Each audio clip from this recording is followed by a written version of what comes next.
خواب میں جائے نماز دیکھنا، خواب میں سجادہ مصلی جس کو جائے نماز کہا جاتا ہے، حضرت ابن سیرین رحمۃ اللہ علیہ نے فرمایا ہے کہ خواب میں جائے نماز دیکھنا بہتری ہے، اور اگر دیکھے کہ مسجد میں مصلی پر بیٹھا ہے، دلیل ہے کہ ملک کے حجاز کے سفر کو جائے گا، مطلب حج کرے گا۔ فرمان حق تعالیٰ ہے اور مقام ابراہیم پر جائے نماز بچھاؤ، خاص کر اگر دیکھے کہ مسجد میں اعتکاف کیا ہے۔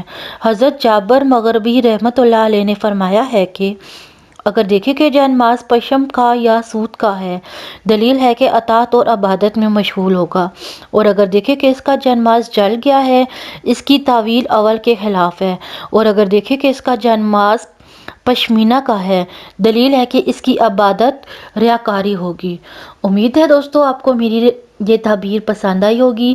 میرے چینل کو سبسکرائب کریں اگر آپ نے ابھی تک نہیں سبسکرائب کیا، اور میری ویڈیو کو لائک اینڈ شیئر کریں۔ تھینک یو، اللہ حافظ۔